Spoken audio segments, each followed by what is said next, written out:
Good day, everybody, and welcome to this video. My name's Sue Ellam, and I run Soulfully Connecting. I've got the great pleasure of interviewing Clare Watkinson. Now, she's a new author on Soulfully Connecting, and what made me really want to interview her was her diversity of careers, like from medical to academic to circus performer to gardening. I mean, it's like she's lived about 4 or 5 different lives, you know. So I find this absolutely fascinating, the motivation behind that. But one thing I read was that the occasional duck. And that is something that I have to ask her about. What is occasional duck? But but anyway, welcome, Clare, and it's really lovely to meet you, so say virtually. So thank you very much, Sue. It's a real pleasure to be here, and thank you for the invitation. Okay. So who is Clare Watkinson? Who is she? Well, that is a fascinating question for all of us, and the answer for me at the moment is that I am very much in the process of finding out still. And what's really interesting about it is the journey I'm currently on is more about unlearning who I thought I was, based on a whole history that we all have of trying to fit in with the world, and social conditioning, and the powerful expectations that we grow up within, whether that's from families, society, culture, school, religion, and gradually excavating down through those layers as we get older to find out who's there underneath it all, and which parts of those serve us in our journey. And so that's very much where I am in that. To put it into a more tangible context, I suppose, I grew up in Suffolk, actually, part of a fairly conventional background.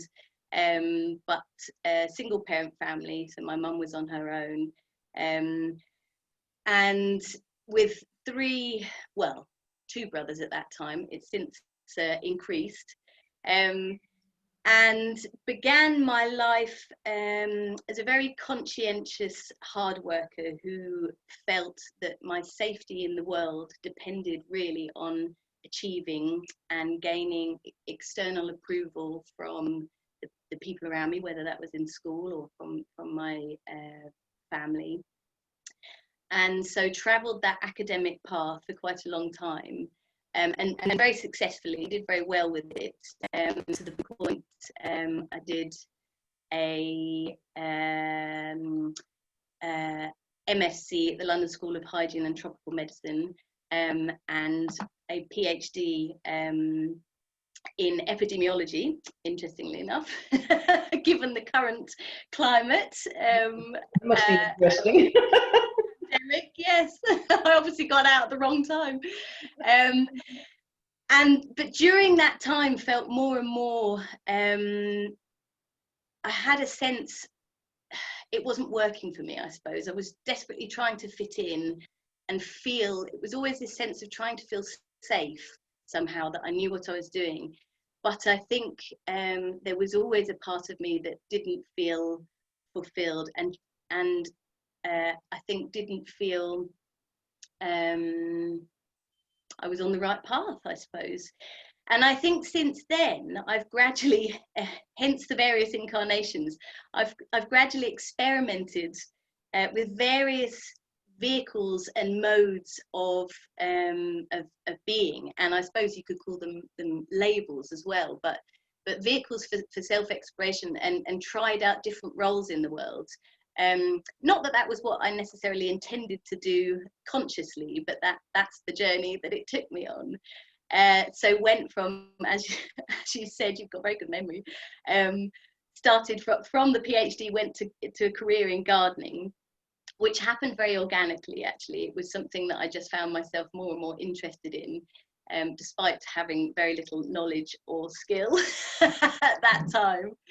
And which I think was the beginnings, really, of beginning to explore my creativity and the part of me that wanted to express and create in the world. And that was wonderful. But there came a point on that journey, I had assumed as a gardener that that's what I'd do forever then. I had a real sense of joy when I first started.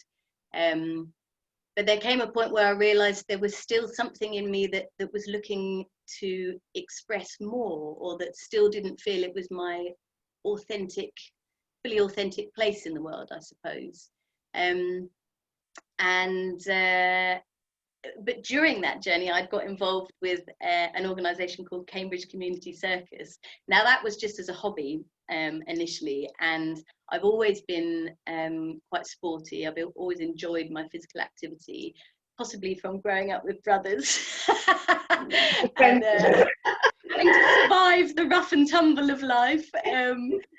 So I'd seen this one evening, actually going out in Cambridge. I'd seen a flyer for Cambridge Community Circus and just thought, oh, that really appeals.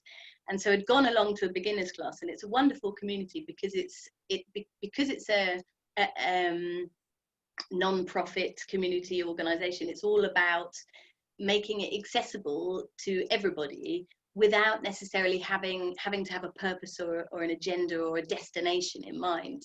So that felt very much like playing, in the sense, going into this completely new environment and just having a go and seeing what happened, and being surrounded with a group of like-minded people, all from very different walks of life, who were equally willing to, I suppose, be bad at something and have fun doing it. And that was a great experience. But interestingly, from doing that, I then, because I'm somebody, I tend to apply myself very diligently to whatever I do, I began to get more and more serious about it, and that then became something I was doing, a second income stream, essentially, where I was also teaching and performing as I got better. And again, so I think in many ways I was circling round this central theme of self-expression and creating and putting myself out into the world somehow, but still having this feeling I haven't quite really got to the core of it. And it was only after then reaching a crisis point in my life, really, where I found myself questioning everything, that I was able to, I suppose, admit to myself what I'd always most wanted to be doing, but had never dared really try, was to write. And it's something I'd always done secretly and in private, but never shared. And again, it's a form of self-expression. It's a form of creativity, but there were huge fears around that for me. And so in this new journey, that is the thing I've been focusing on as part of my commitment, I suppose, to facing all of my fears and letting go of them bit by bit, by doing the very things that frighten me. And so that's where I am now.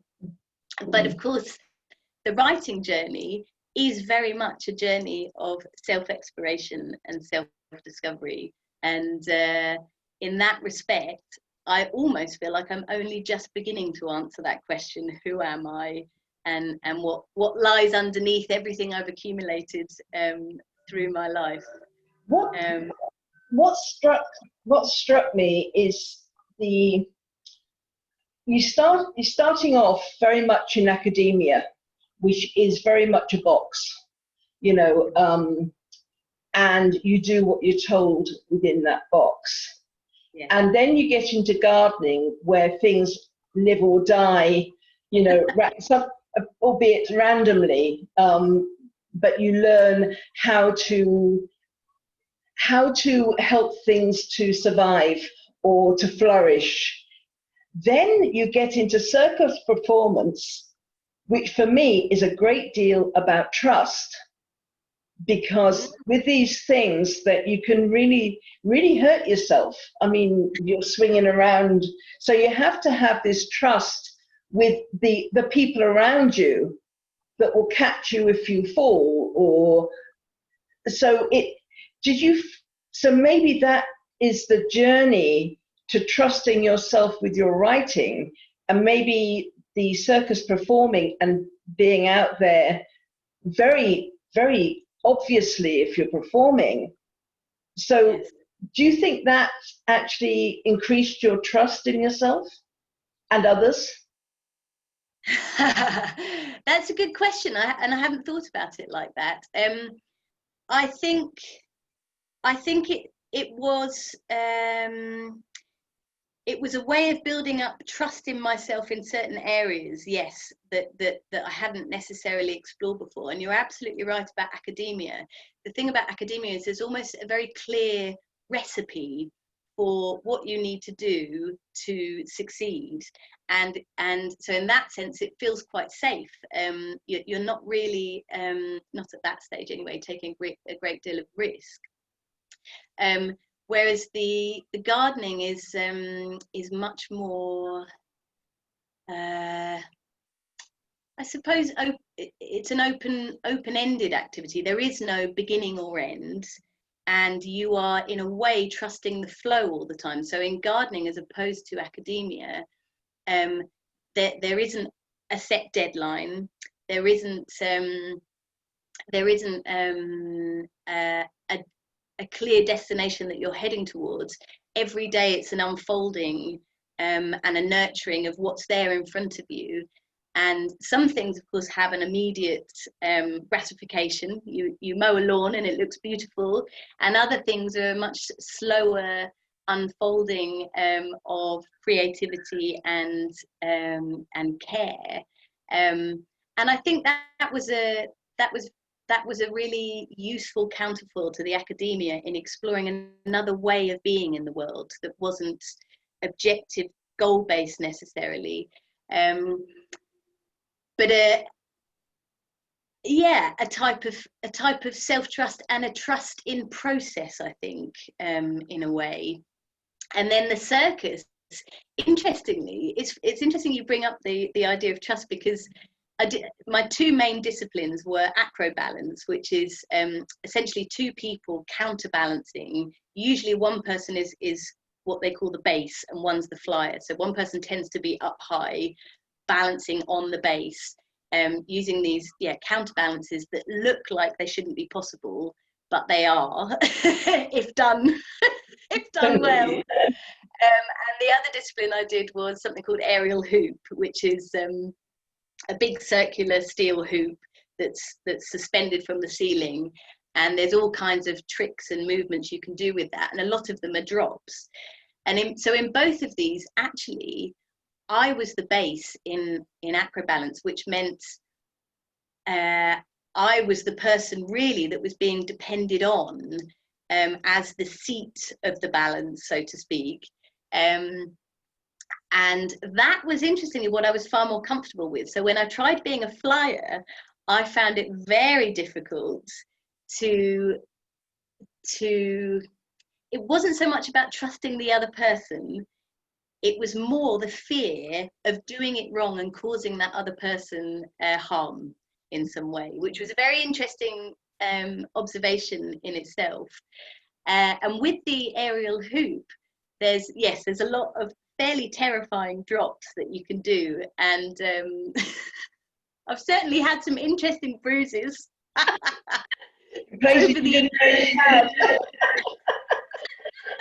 And that was very much a process of, at some point you've got to just say with a drop that there is no halfway house of trying it. at some point you've just got to let go and do it and hope for the best. And there's a real thrill in that, but there's also an absolute terror. And I think often it's a case of saying to yourself, well, what's the worst that can happen? As long as you've taken the necessary safety precautions, and you've got people around and you've got your safety mat. And sometimes things definitely did go wrong. But I think that was a very good metaphor for me for life, in the sense that the failures that I did have, they are a part of your journey towards success. So in any endeavor, you have to be willing to be a beginner and to do things badly, i.e., not look pretty, not look competent, not look elegant, just bash around, having a go. And every single fall you have is a learning point. And it's only through the willingness to go through those literal bumps and bruises, but also their psychological and their emotional as well, and accepting them as a key part of the journey, that you can then come out the other side and find a place of trust and belief and ease in taking those risks. And I found that I think that was something I found very useful for taking into the rest of my life. Not that it makes it easier still when you're trying something completely new. But the secret is to try something new, and so many people are frightened of doing that. So many people won't follow their intuition. They won't go where they're guided, in case they look like a fool, or they're safe. I remember working with somebody once who'd gone quite high up the ladder in kind of legal stuff, but she wanted to be a reflexologist. And she did eventually leave to do that. I don't know what happened to her after that, but she did say to me, she said it was like golden handcuffs. You're getting paid so much money that the further down your career path you are, there's this fear of letting go of that salary. And so that's that. There's so much about kind of the money angle, isn't there, that kind of motivates people or not. Well, there's the money side of it, definitely. There's also the identity side of it, that's a safe and known identity that has served them in some respects to that point in their life. Whereas when you're to then leap into the unknown and let go of all of that, it feels much riskier, and you don't know what's coming out the other side. A very useful analogy for this, and this goes back to your question of who are you and who are we and who am I. Tara, I don't quite know how you pronounce her surname, Tara Brach, she wrote a wonderful book called Radical Self-Acceptance. She talks about this concept of us developing as we grow up a spacesuit. So it's a kind of an identity that we wear as a protective suit around us, with this idea that the world is a dangerous place, and unless we've got this padding, if we exposed ourselves unprotected to the environment, we'd be annihilated. We'd asphyxiate. We wouldn't survive.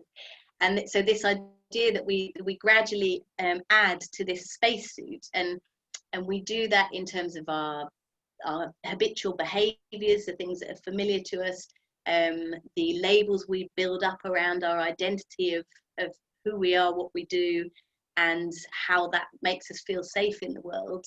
And so the idea of doing something new, where essentially you're consenting to remove the spacesuit and say, all right, I'm just going to breathe the atmosphere and hope I don't asphyxiate,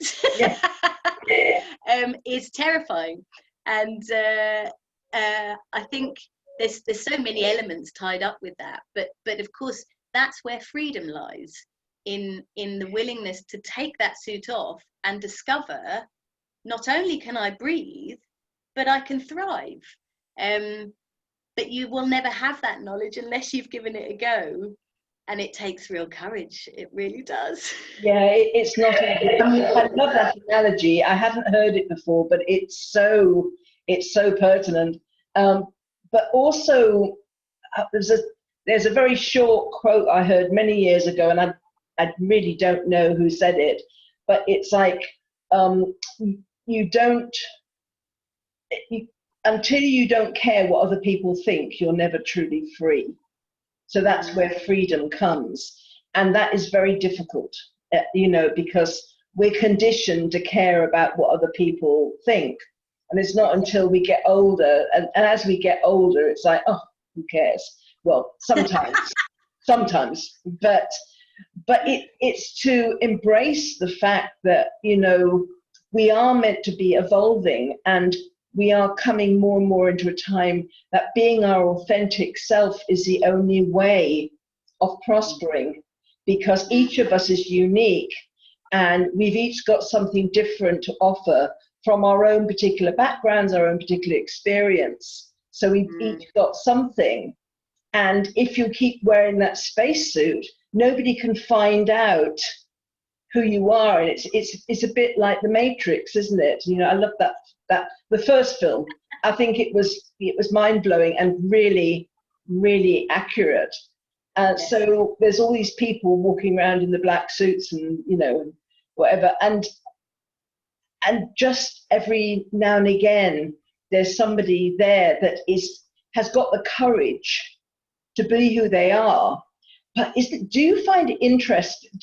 Have you found this? Because I have, that the more out there you are, according to what's meant to be normal, the more people kind of band together to tell you that you shouldn't do this, that you're either being selfish, they put guilt onto you to try to make you conform.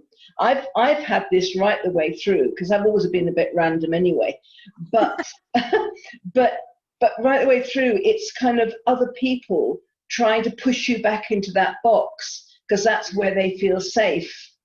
And it's not because they're trying to harm you. They're just trying to keep you safe, keep their own. They've got hidden agendas as well, because they know you as a certain way. They don't want you, to see you in another way, because that doesn't fit in with their own comfort. And sometimes it's a challenge, to other people when they see you kind of doing all these different things, and it's like, oh, she's showing me up. I'm not doing. I don't want to do it. Have you found that this kind of try to push you back in the box at all? Well, I think my experience is that human beings as a whole are very hardwired to resist change, because I suppose it's an ingrained survival mechanism to maintain the status quo, because that's known and that's safe. And so we find change very challenging, whether that's in ourselves, in our own lives, or whether that's in other people's lives. Because, as you say, if somebody else is, let's say I'm making a big change, it's almost a threat to other people, in that it challenges their way of looking at the world and the way they're living their life. It forces them to think about that, which is often a very uncomfortable thing to do. I mean, you often see this, for example, when long-term couples decide to separate. And often that can be a really healthy and positive decision for the right reasons. But for the people around them, it can often be enormously destabilizing, not because of the reality of it, but because, in a way, they're then looking at their own relationships, and it brings up that possibility, is this the right relationship for me? Or should we be together? These people have decided to separate or divorce or whatever it is. And those questions often we don't want to ask ourselves because they're not convenient. I think often what's happening is by embracing change in our own lives, we're almost raising it as an invitation to others, not in a direct way, but in a but by following our own path, that's an invitation to others in a way to follow theirs. And often that brings up fearful feelings that people are reluctant to confront for very understandable reasons. And so the natural response is to push against that. And that often comes out as a suggestion that you shouldn't be doing what you're doing, and it's not sensible, or it's not risky. And certainly when I gave up my, so I spent a very long time doing my PhD, and then at the 5-year mark, with, in theory, very, very little work left to complete it, I made the decision to give it up, which of course doesn't fit with any conventional metrics of sensible decision making or success. And so a lot of people around me had exactly the reaction you've described, of feeling genuinely concerned for me. I think that the intentions were very good, but also what I was doing in declining that particular badge of merit was in a way questioning the value of the currency that people were very much embedded in that academic world. So for them it could feel like a slight on the value of their own currency and their own profession. So I think there's a lot of things going on there, and partly what was happening was again not wanting to look at that, or not wanting to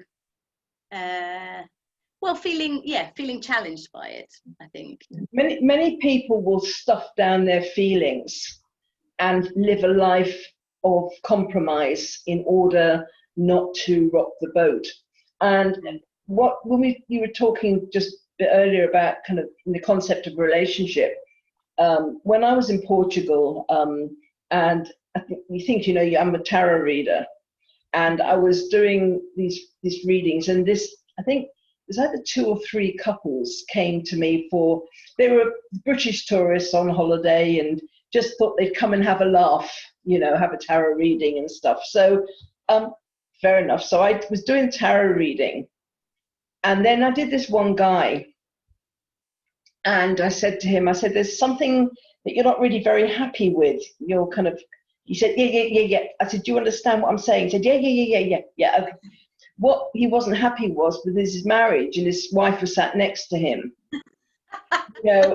and so that kind of wiped the smile off his face a bit. But it was just this kind of shock on his face that this had been picked up by the cards, and this is something, people will. I don't know if he ever was going to think about leaving or whatever, but I knew that he wasn't happy. And so many people live in this kind of unhappiness because of other people's expectations. And that's what's sad. And I like, when I read your blogs and things, what really struck me was your sublime use of words. And I'm not somebody that will, I don't flatter just, I mean it sincerely. The visuals that you were able to conjure, but also the honesty and the vulnerability there as well. So you obviously learned a lot about trust to actually then really, and I can imagine the courage of putting that out. I mean, I write, but I don't get that personal about myself, and I wouldn't, that's just not what I do where I'm prepared to go. So I do have a great respect for people that will put themselves out there. But your use of words is really, it's complicated, and it's very deep. It's not superficial. You know, you've got to think about your words, and the specific words that you use in specific situations.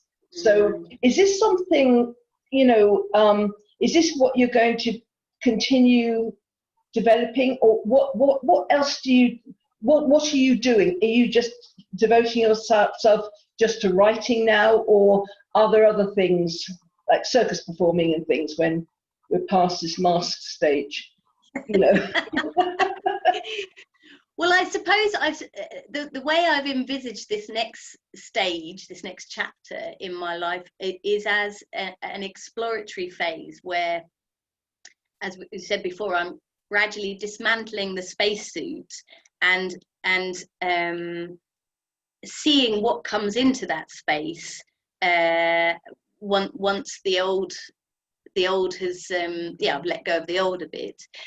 So this year has been about following I suppose my intuition, my instincts, my gut feelings about where my energies are drawn, what excites me, what feels right for me, and one of those things very much has been the writing, and obviously setting up the blog, which was was one of those interesting things where I absolutely knew it was the right thing to do, and it was the right thing for my growth and my journey, and a part of freeing myself, but at the same time was utterly terrifying for all the reasons you describe, in that the only way I could write was from where I was and where I am, and what I'm authentically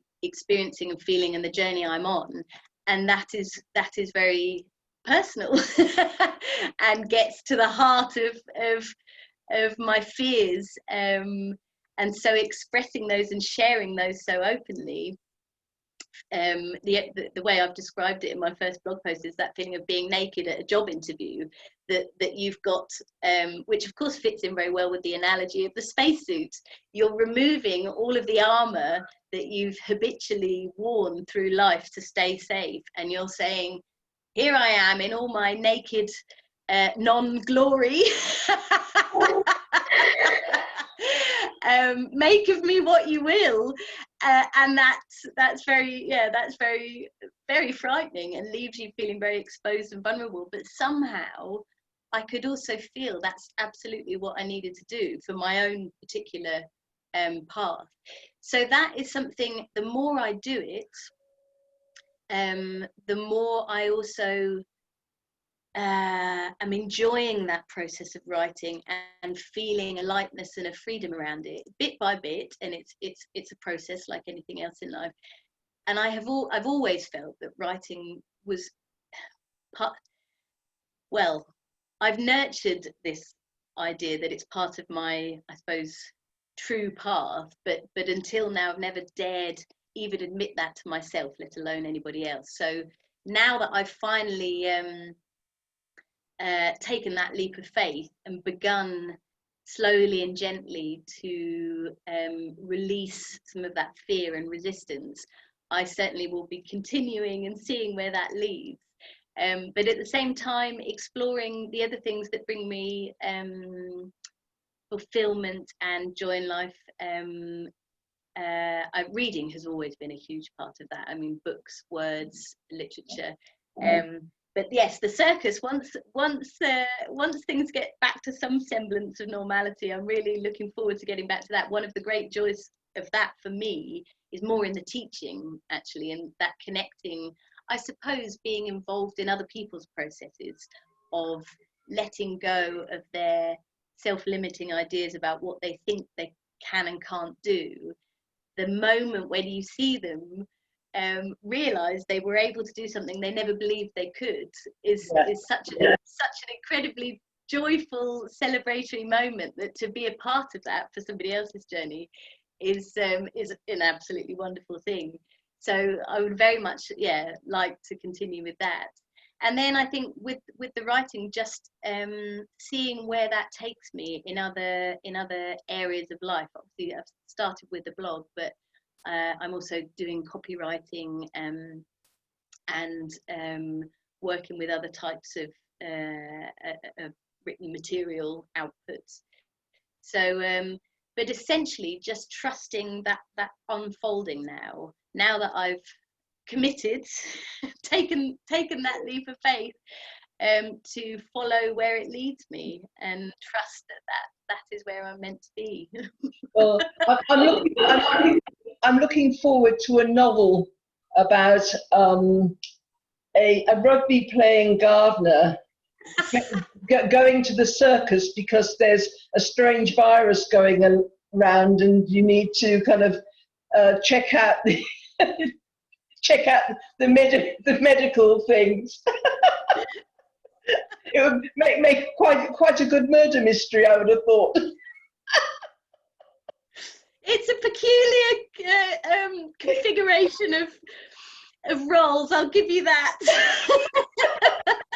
And on that note, just responding to your question earlier about the duck. I was about to ask you that one. Do you know, this was one of these moments actually where other people, as we've discussed earlier, were saying, why on earth do you want to do that? I just got it in my head one day that I wanted, as one of my aerial hoop performances, I wanted to be a duck for it. I wanted to create an entire duck costume. I think because a lot of the traditional circus is all about looking extremely glamorous and sparkly and beautiful. And having grown up as a football playing, rugby playing, contact sport enthusiast, there was a large part of me that wasn't really a natural at any of that. And there was something about the absurdity of being of dressing up as an animal that that has quite a comic way of moving and being in the world that really appealed. And so I created this costume that actually, I have to say, is really effective, and it was really popular. People really liked it, so it became a bit of a feature. And I thoroughly enjoyed my time as a duck, and still got the costume in the cupboard somewhere, so no doubt it'll have another outing at some point. But I think people do love humour, don't they? With there's that, was he a Russian athlete, but he used to do the bar and all these things. Was it he used to know? Oh no, he was kind of he used to dress as a woman. Polita something. He used to keep saying Paulina, yeah. And he was absolutely, but he had to be so good to be so bad, you know. So, I mean, hanging upside down from this bar, doing the splits. I mean, you can't do that unless you can do it the right way up. I mean, yeah, he was an absolute genius. God. And also, again, slightly turning the whole gymnastics world on its head. In that, you know, gymnastics very serious, everything's got to be spot on, perfect, all about playing a role, and he just totally upended that, and it was hilarious. I agree, that's one of my favorite videos. Yeah. Brilliant.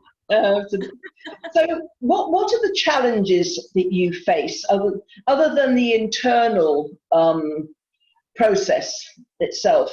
Are there other challenges you face going forward?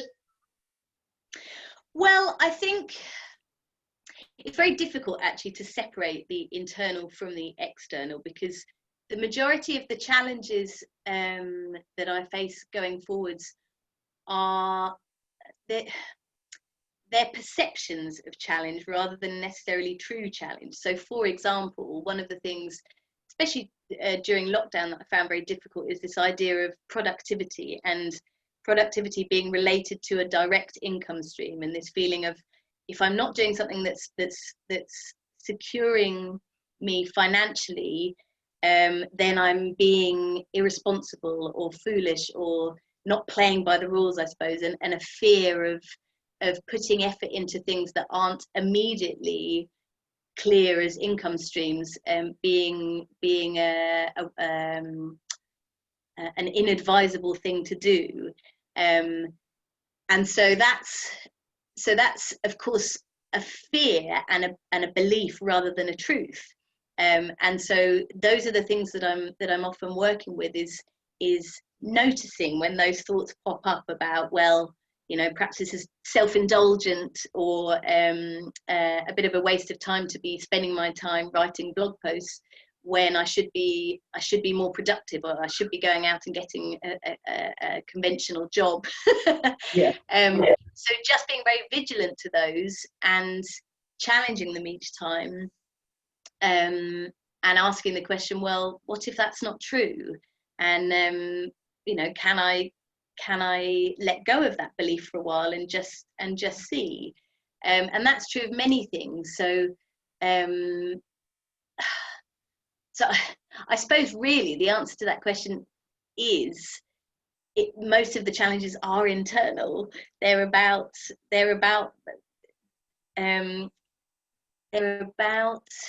managing the noise of the mind and everything that the mind has decided is a bad idea or a good idea, and reorientating myself to those thoughts at each juncture in the process, even down to the very practical side of things. So, for example, having been grubbing around in the mud for the last 9 years as a gardener, I was very much out of the world of computers and technology, and so just the very process of setting up a web page and starting a blog was quite bewildering for me. And I had this real sense of, oh my goodness, I'm so out of touch with all of this. And, you know, I'm never going to be able to make sense of it, and I don't know how to do it, and I should just give up now. But of course, these are all just fears and thoughts. They're not truths. And so at each stage of that, and it happened quite often that I think, well, I have no idea what this term even means, let alone how to put it into practice. At each stage, it was about stopping and pausing and saying, all right, thank you for sharing that, mind, but that's not really a very empowering thought at the moment, so I'm just going to put it. Yes. And I would say that is the main challenge at the moment, is constantly going through that process with my own mind, not just in terms of the writing, in terms of this whole journey of trying a new way of living and being in the world. Certainly everybody around me is very encouraging and supportive.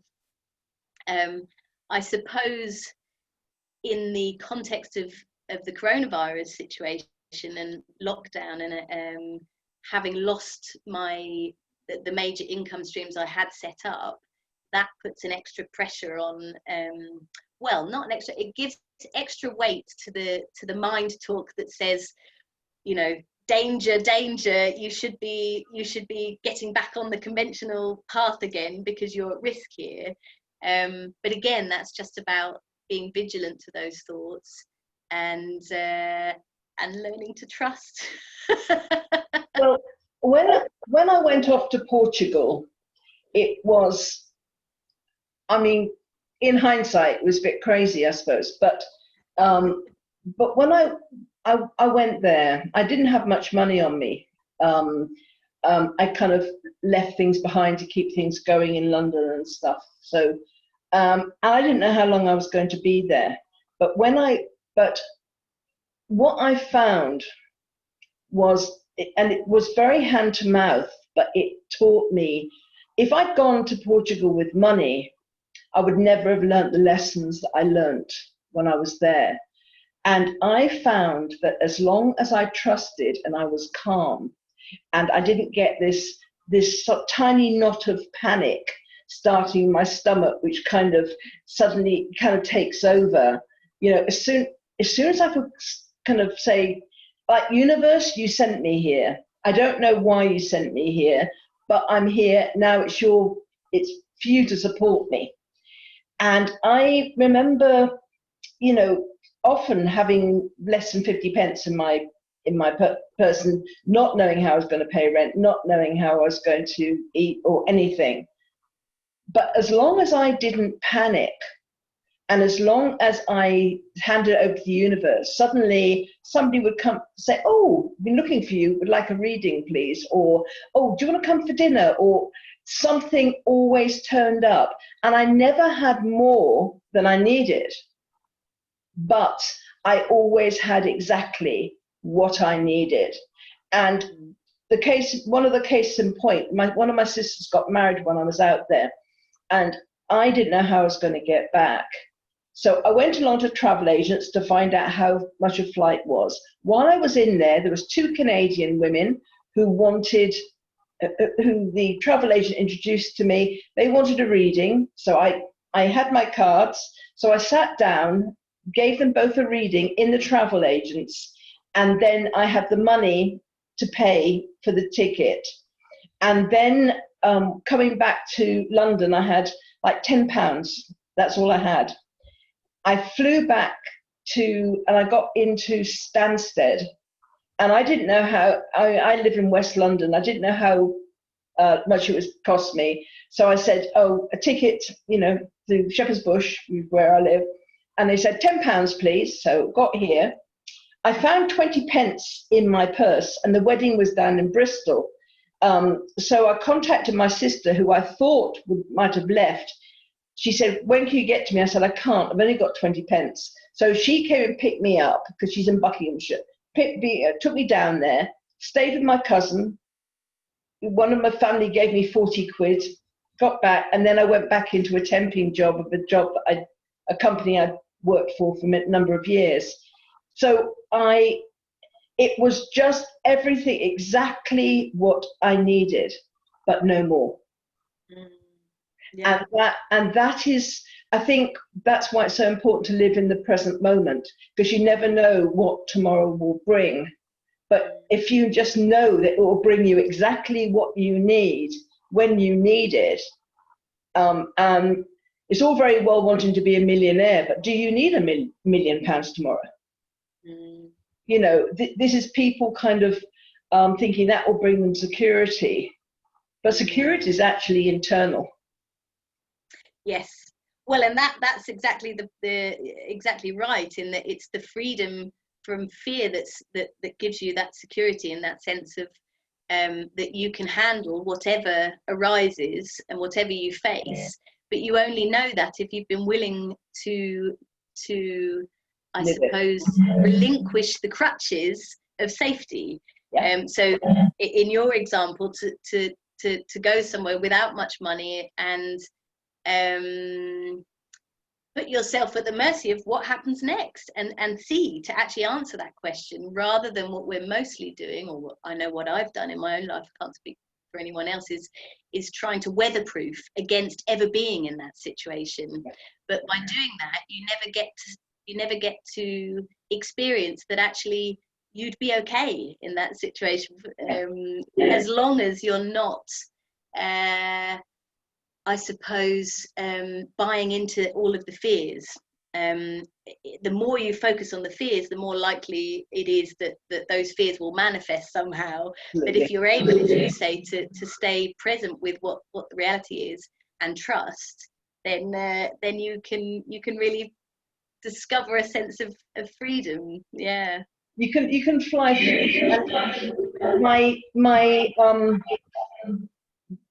My time in Portugal was for me the beginning of the rest of my life, because I got such a sense of trust in the universe and not everybody has to go so extreme to go to a country they don't speak the language. It doesn't have to be that extreme, but that's what I needed, because I tend to be an all or nothing type of person, and it gave me total faith. And that's why in the years since, I know that we manifest our own reality.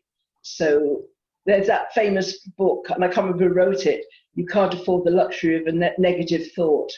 And And I think that says it all.